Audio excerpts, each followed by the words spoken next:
એક મહત્વના સમાચારની વાત કરીએ તો મહત્વના સમાચાર જે મળી રહ્યા છે, મહત્વના સમાચારની વાત કરીએ તો સુરતની તમામ ખાડીઓ ડેન્જર લેવલ પર પહોંચી ગઈ છે અને ભેદવાડ ખાડી ડેન્જર લેવલ પાસે પહોંચતા તંત્ર એક્શન મોડમાં આવી ગયું છે। સંજયનગર ઝુંપડપટ્ટી સહિતનો વિસ્તાર ખાલી કરાવાયો છે। તંત્ર સાવચેતીના ભાગે હવે એક્શન મોડમાં છે। ત્યારે સુરતમાં ફરીથી મુશ્કેલી સર્જાય તે પ્રકારની વાત સામે આવી છે અને ફરી એકવાર સુરતની સુરત બગડી શકે છે। આ વિશે વધુ માહિતી મેળવી અમારા સંવાદદાતા ચેતન પાસેથી। ચેતન, આ સૌથી ભયાનક સમાચાર મળી રહ્યા છે કારણ કે સુરતની તમામ જે ખાડીઓ છે તે ડેન્જર લેવલ પર પહોંચી ગઈ છે।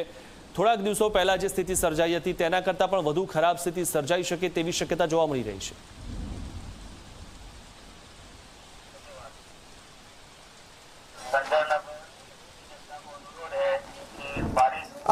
જી મિથુન, બિલકુલથી વહેલી સવારથી સુરત શહેરમાં ધોધમાર વરસાદ વરસી રહ્યો છે, જેને કારણે સુરતમાં ફરી એક વખત ખાડીપુર જેવી પરિસ્થિતિનું નિર્માણ થયું છે। ત્યારે સુરત મહાનગરપાલિકા આ વખતે એક્શન મોડમાં જોવા મળી રહી છે। આપ જોઈ શકો છો, સુરત મહાનગરપાલિકા દ્વારા લોકોને અપીલ કરવામાં આવી રહી છે।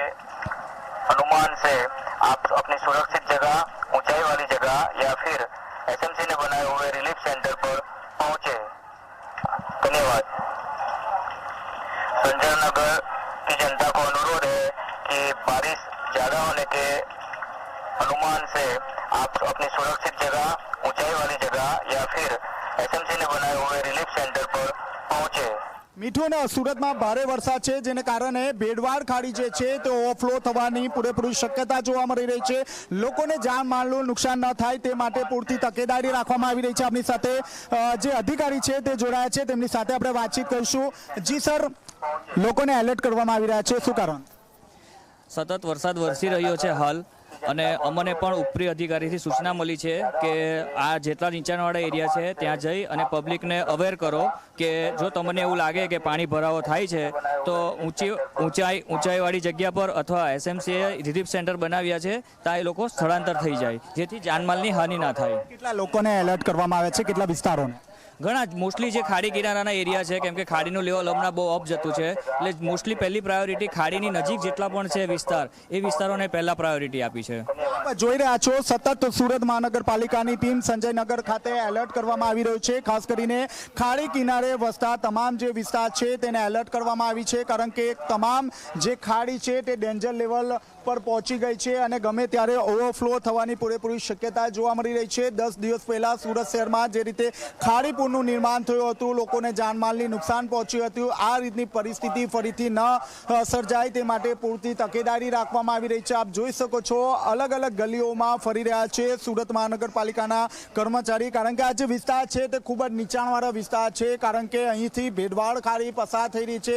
ભેડવાડ ખાડી ઓવરફ્લો થવાને આરે છે, ત્યારે નીચાણવાળા વિસ્તારોમાં 3 થી 4 ફૂટ પાણી ભરાય તેવી પૂરેપૂરી શક્યતા જોવા મળી રહી છે। બીજી તરફ જોવા જઈએ તો હવામાન વિભાગ દ્વારા પણ સુરત સહિત દક્ષિણ ગુજરાતમાં રેડ એલર્ટ આપવામાં આવ્યું છે, ત્યારે રેડ એલર્ટના પગલે તંત્ર એક્શન મોડમાં જોવા મળી રહી છે। એનડીઆરએફ અને એસડીઆરએફની બે જે ટીમ છે તે સુરત ખાતે તૈનાત કરવામાં આવી છે। આ સાથોસાથ મ્યુનિસિપલ કમિશનર વહેલી સવારથી જ તમામ જે વિસ્તારો છે ત્યાં વિઝિટ કરી રહ્યા છે, જ્યાં પણ પાણી ભરાયા છે તેવા તમામ જે વિસ્તાર છે તેની મુલાકાત લઈ રહ્યા છે અને પાણીનો નિકાલ થાય તે માટે પૂરતી તકેદારી રાખવામાં આવી રહી છે।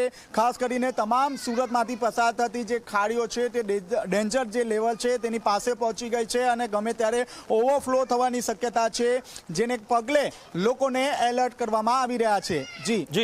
જી ચેતન, જે રીતે આ ખાડી ઓવરફ્લો થવાની શક્યતા જોવા મળી રહી છે, સંજયનગરના જે લોકો છે તેઓ શું કહી રહ્યા છે, કારણ કે હવે તેમને ફરીથી સ્થળાંતરિત થવું પડશે?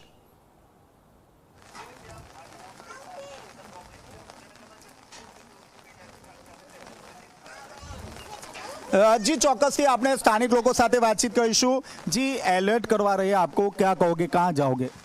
यहाँ पे एक स्कूल है, आम्बेडकर विद्यालय करके है, वहाँ पे हमको बोला गया है, एसएमसी के जो आए थे यहाँ पे उन्होंने बोला है कि आप सुरक्षित स्थल पर पहुँच जाओ। अभी 10 से 15 दिन पहले जो बाढ़ आया था उसके अंदर बहुत सारे लोग इधर से उधर किधर हो गए थे, लोगों का सामान गया, पर सहायता भी मिला है। 6,800 ऐसा कुछ गवर्नमेंट ने यहाँ पे दे के गया हुआ है अभी, और अभी अच्छे से काम हो रहा है। एसएमसी बहुत सुरक्षित तरीके से हमको यहाँ से निकाल रही है अभी फ़िलहाल में। તો આપ જોઈ રહ્યા છો જે સ્થાનિક લોકો છે તે સ્થાનિક લોકોને અવેર કરવામાં આવી રહ્યો છે. આપ જોઈ શકો છો નાના નાના બાળકો અહીં રહેતા હોય છે. કોઈ પણ પ્રકારની અઘટિત ઘટના ન બને તે માટે પૂરતી તકેદારી રાખવામાં આવી રહી છે. આપણી સાથે અન્ય પણ જોડાયા છે. જી એલर्ट करवा रहे हैं, कहाँ पे परिवार को भेजा जाएगा, किस तरह की તો આપ જોઈ રહ્યા છો અહીં જે લોકો છે તે લોકો એકબીજાની મદદ કરી રહ્યા છે અને સરસામાન જે છે તે સરસામાન ખસેડવાની પણ કામગીરી શરૂ કરી દેવામાં આવી છે. સુરત મહાનગરપાલિકાના જે અધિકારીઓ છે તે તમામ જે લોકો છે તેને એલર્ટ કરી રહ્યા છે. ઊંચાઈવાળા વિસ્તાર અથવા તો બિલ્ડિંગનો સહારો લે અથવા તો સુરત મહાનગરપાલિકાનો જે રિલીફ સેન્ટર છે ત્યાં તાત્કાલિક ધોરણે જાય તેવી લોકોને અપીલ કરવામાં આવી રહી છે. આપણી સાથે આપ જોઈ રહ્યા છો જે નાના બાળકો છે તે નાના બાળકોને પણ અન્ય જગ્યાએ સ્થાનાંતર કરવાની કામગીરી હાથ ધરવામાં આવી રહી છે. જે લોકો છે તે લોકોને જાનમાલનો જે નુકસાન છે તે ન જાય તે માટે પૂરતી તકેદારી રાખવામાં આવી રહી છે. બેન, सबको अलर्ट कर दिया गया है, आप कहाँ जाओगी? हम स्कूल में जाएंगे भीमनगर की, जहाँ पे मतलब जहाँ पे ऊंचाई है वहाँ पे. सामान सब चढ़ा दिया, ऊपर चढ़ा दिया? नहीं ऊपर तो नहीं चढ़ा है. अभी आप लोग आए हो तो अभी पता चला है कि अभी पानी आना वाला है ज़्यादा, तो सब सामान हम ऊपर रख के वहाँ पे चले जाएंगे अगर संभावना है आने की तो. पूरी शक्यता है. हाँ, इसीलिए. તો આપ જોઈ રહ્યા છો અહીં જે મહિલા છે તેમને પણ પોતાનો જે સરસામાન છે તે ઉપર ચડાવવાની કામગીરી હાથ ધરવામાં આવી રહી છે. જી મિઠુન. જી આભાર ચેતન, માહિતી આપવા બદલ.